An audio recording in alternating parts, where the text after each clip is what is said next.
so much time worrying about a global nuclear fallout that it's easy to miss a surprising statistic. The vast majority of the world has actively rejected the ultimate weapon of mass destruction. This chart maps out the 195 recognized countries on Earth. Out of all of them, only 10 actually possess nuclear weapons today. That is barely 5% of the planet. If the technology has been around for decades, why did almost everyone walk away from it? And what exactly drove this tiny fraction of outliers to choose espionage, paranoia, and betrayal over global peace? The story starts with a letter. In 1939, German scientists discovered how to split an atom, a process called fission, to release massive amounts of energy. Albert Einstein warned the US government that Hitler could use this to build a catastrophic new weapon, triggering America to launch the Manhattan Project as a defensive race against the Nazis. America successfully tested their first device in 1945, and shortly after dropped 2 bombs on Japan. The strikes forced an immediate surrender, ending the war but creating a dangerous new vacuum of power.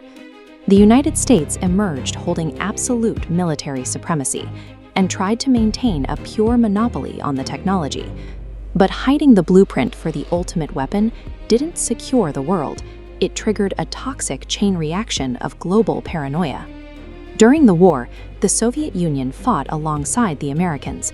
But when US and British scientists suddenly stopped publishing their nuclear research, the Soviets realized they were being targeted by their own ally.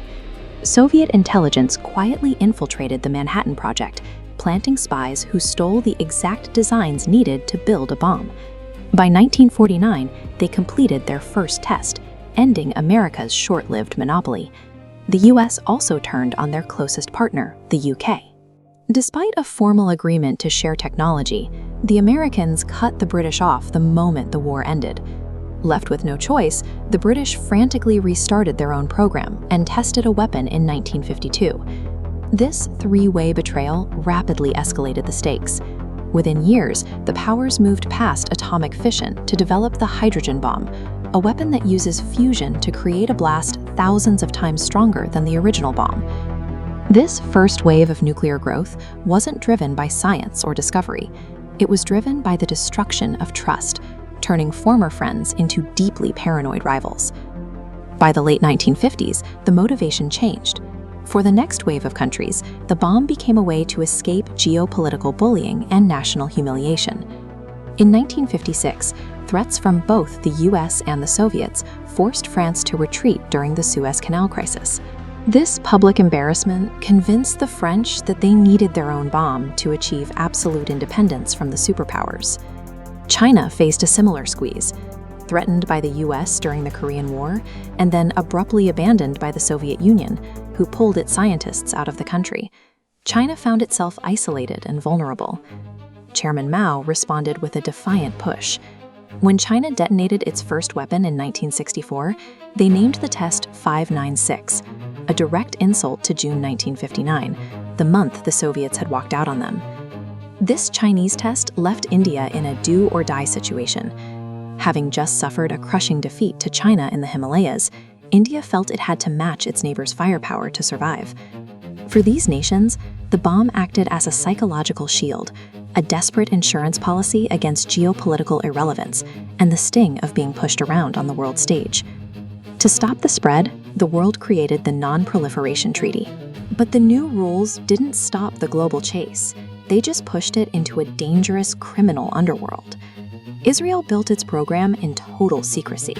Despite American President John F. Kennedy heavily opposing Israel's nuclear ambitions, the country moved forward behind closed doors, refusing to even acknowledge the weapons existed. Protecting the secret required brutal spycraft. When a whistleblower named Mordecai the Nunu leaked photos of the program to the press, the Mossad used a honey trap operation to lure him out of the UK and kidnap him back to Israel. This era also saw the rise of a true nuclear black market. Dr. A.Q. Khan, a Pakistani scientist, stole centrifuge blueprints from a European facility to jumpstart Pakistan's own program. Khan weaponized this stolen data to build Pakistan's arsenal, then turned the technology into a global commodity, brokering deals with other rogue states like North Korea. In return, North Korea provided Pakistan with advanced Nodong missiles, providing the delivery system needed to target distant cities. By the turn of the century, the bomb was no longer a symbol of scientific prestige. It was a symptom of operating within a toxic global criminal underworld. But here is the most surprising part of the timeline. Despite the black markets and the espionage, the chain reaction of proliferation actually stopped. Seeing the 5% endure decades of crippling sanctions, diplomatic isolation, and the constant threat of espionage made the cost of entry too high. For these 185 nations, the strategic edge of a nuclear bomb was outweighed by the price of becoming a global outcast. This global restraint eventually became law, with almost every nation on Earth signing agreements to actively reject the spread of nuclear arms. The ultimate proof of this shift came from South Africa in 1990. Despite having successfully built a nuclear arsenal through secret trades, South Africa became the first and only country in history to voluntarily dismantle its weapons, choosing a future defined by unity rather than fear. The 10 nations with nuclear weapons are not the template for humanity's future. They are the paranoid exception. The true story of the nuclear age is the 95% of the world that proved we can step back from the brink.